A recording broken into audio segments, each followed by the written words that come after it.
to the second episode of the Winning Law School Application series. In the first episode last week, I did an overview of the different components of the application, and today we will dive into the first component, the very important component of your grade point average. For those of you who are new this week, welcome. You can continue watching this video. I will link the first episode below. You'll also see it when you reach the end screen of this video, so don't worry, you can catch up. Now, I know this is probably the hardest topic for some of you out there, because unlike the other components of your application, your LSAT, your resume, personal statement, letters of recommendation, where you still have substantial control over, you might already be done with college and you might be thinking, well, Niki, my GPA sucked and I can't do anything about it. If that describes you, don't lose heart, hang in there with me, and I'll cover some tips for you to still be able to get into the law school of your dream. A little bit of roadmap of our agenda today. First, we will talk about some of the basics of how GPAs are calculated by different law schools and how they view this in light of the other components of your application. Then, for those of you who are still in college or maybe you're going to grad school first, I'll go over some ideas on how to improve your GPA. And then third, for those of you who the verdict is in, you're done with college, you're applying this fall, we will go over some ideas how to frame, how to explain a GPA that maybe is below the median or the 25th percentile of the law school you really want to get into, and where in the application it makes most sense to do so. Before we dive in, if you have any questions whatsoever about your GPA, law school applications in general, practice of law, feel free to comment below. I will respond to every comment, and if enough people are worried about the same thing, I promise that I will make a video to answer your question. First, the basics. Why is your GPA important? Well, it shows your performance over 4 years. Your academic accomplishments, your work ethic, discipline, improvement, and everyone agrees that your GPA is at least one of the top 2 important criteria in your law school application. However, the jury is out as far as which one, your GPA or your LSAT, is more important. And Reddit, Quora, and many internet forums are full of debates on what matters more, and every different law school might have their own leanings. Some law schools weigh the GPA and LSAT 50-50, whereas others lean more towards valuing your 4 years of work over one test, whereas others value the LSAT more because they believe it's difficult to compare 2 GPAs. They come from different institutions, it might involve different majors, whereas the LSAT is taken by everybody, so it is easier to compare the percentiles. Talking about percentile charts, let's look at a couple together. This first one from US News, as you can see, lists the top 10 law schools, and for each one of them, it shows you the median, just right in the middle of the LSAT scores and the GPAs of their entering class. The second one from 7sage.com, it's an LSAT prep course, shows you the same law schools, but it breaks down GPA and LSAT a little bit further by the 75th percentile, 50th percentile, and 25th percentile. The way you can use these charts is that first, by looking at it, you can see where you fall. If your GPA is below the 25th percentile, it doesn't necessarily mean you're not going to get in. Maybe it's more difficult, but remember, these are percentiles. That means 25% of their class, their entering class, was below that score. How far below? We don't know. Maybe they were one of the wild cards. Maybe even though their GPA was below the 25th percentile, their LSAT was above the 75th percentile. Maybe the LSAT was in the median, but they had a tremendous story. The second way you can use this chart is you can see that even among the top 10, there are preferences. We talked about some law schools caring about the GPA more and some caring more about the LSAT more for different reasons. And you will see that a law school like UC Berkeley, it seems that their 25th percentile GPA is even higher than some of the schools that are higher ranked on US News. So you can get a little bit data on that. So when we are going to diversify the schools we're going to apply to, which I'm going to cover 2 weeks from now in our fourth episode, we can take this into consideration. Before we move past percentile charts, this is how you should not use it. You should not use it to deflate your confidence. Because again, remember, 25th percentile just means that. There were 25% of their entering class whose scores were below that number on the GPA mark. And there are so many other ways we can make up for it. Moving on to the second part of this video, where I want to talk to those of you who are still in college. Maybe you're a junior or senior and you have a GPA that's a 3.1, 3.2, or maybe even lower. You are working really hard to do well on the LSAT, but you still want to get the GPA higher to get into your dream school. First things first, getting good grades is often not about intelligence. It's simply about strategy, discipline, and good study habits. And good study habits are about learning the fundamentals. So you need to troubleshoot and find out what's going on with you. Is it that you need to learn how to take exams better? Is it we need to get your endurance up? Do we just need better habits in general? If that's the case, I'm going to link my favorite book on forming good habits below for you. It might also be about you need to turn off that voice that says, I am not a good test taker. I am not an A student. At maybe some point in your life, you started saying this, and that phrase I am has a lot of power behind it. So we want to stop saying things like that. I can assure you that whoever you are, if you do the right things, you can change this around.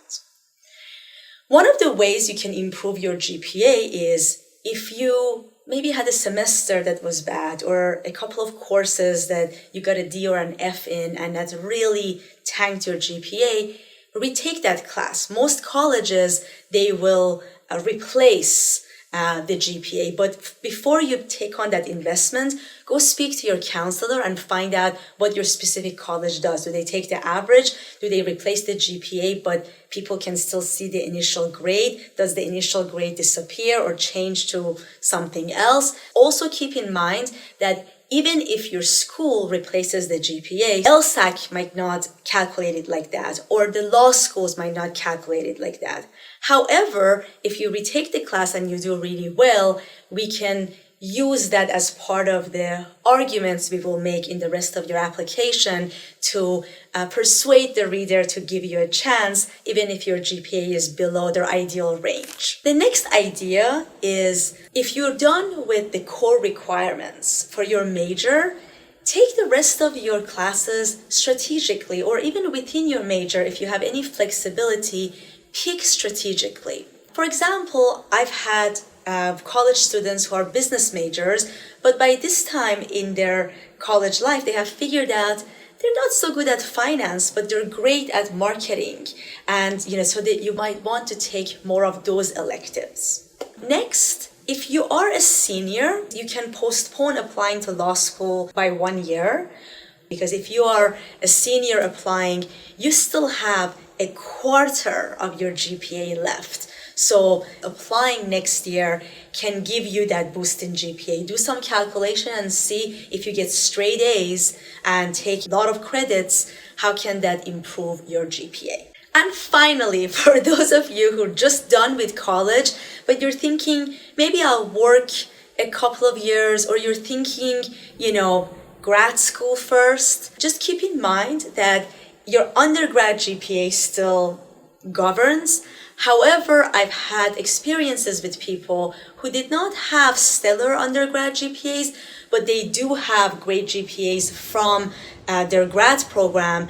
And as long as you make it in through the more substantive review, then it absolutely does matter to see that this person maybe became more mature and learned better study habits. So if you're thinking grad school, first of all, don't do it just to improve your GPA. Do it because also you really are interested in learning those skills. I would also suggest that if you're going to make that investment, think long term. You might not necessarily want to get a master's in the same area as your undergrad. Maybe you were a history major, and instead of doing a master's in history, you can now think about doing a master's in something that will benefit your legal career down the road. Maybe a master's in public health or master's in business administration. Now, onto those of you who've been waiting for this moment. Okay, I am applying this fall, even though I'm a senior. I'm ready to go to law school. Or, I'm finished college, my GPA is what it is, and what can I do to still be competitive?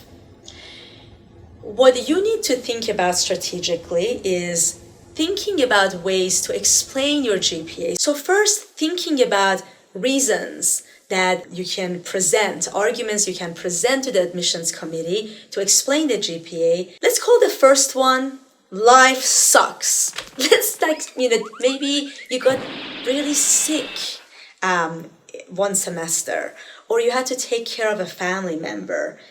Maybe you had to recover from some trauma. A lot of times, we older people, when we think of you younger people, we think your life is perfect.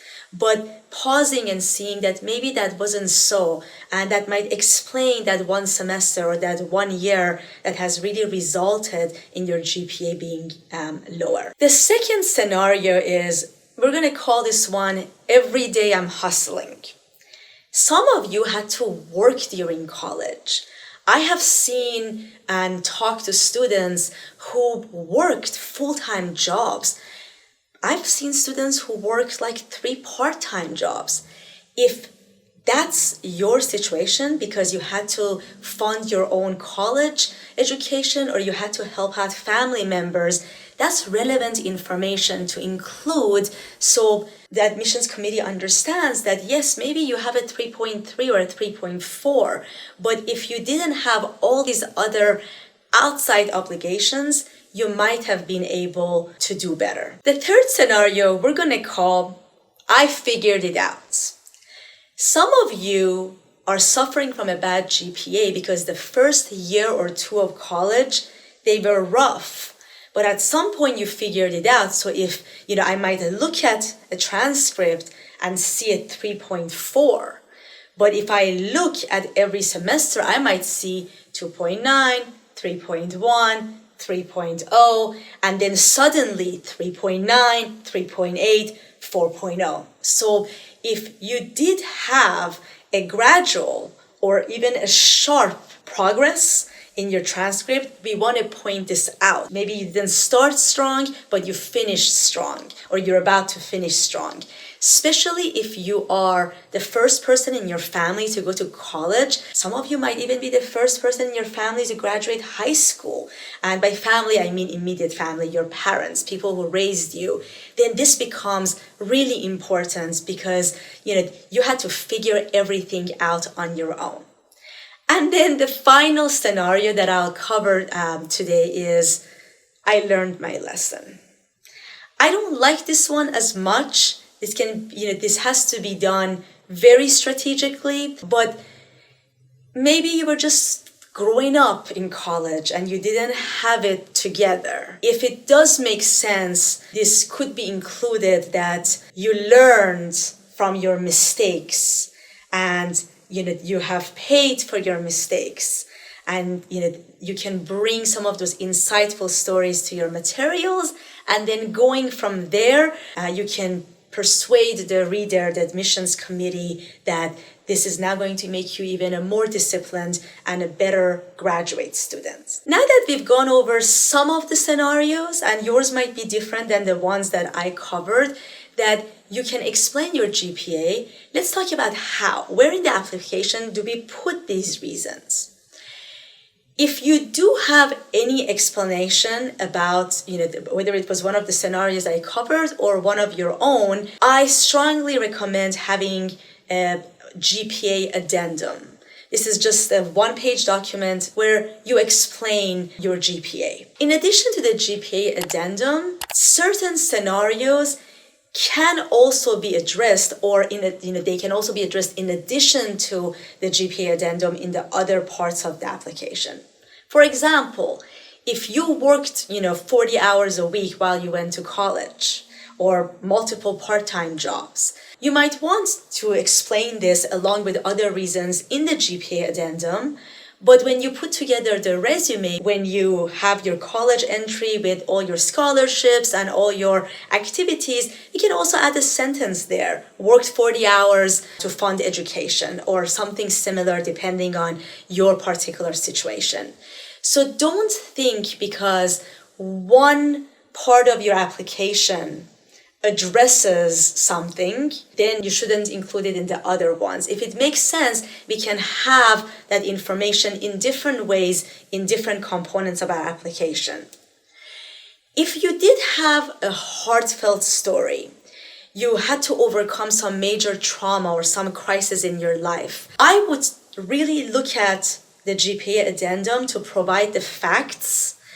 But on my personal statement, you don't want it to repeat the same thing, right? Maybe if I talked about the facts of what happened to me and that explains the GPA in the GPA addendum, but in my essay, instead of repeating those facts, I focus more on the lessons learned and also get across the other things we need to get across in our personal statement. So we might put all the ingredients in the different components, but not necessarily in the same way and to the same intensity. All right, guys, thank you for hanging out with me today. I hope you join me next week when I cover the second component of a winning law school application, your law school admission tests.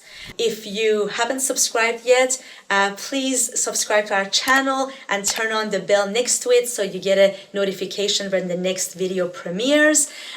Also, as we mentioned in our first episode, we are doing a drawing and giving away one or more customized free coaching sessions where one of our prominent career coaches will talk to you about your unique profile and the different components of your particular law school application and give you some very useful strategic tips so you can maximize your chances of getting into your dream law school. All you have to do is like this video and put a comment below, even if it's just saying hello.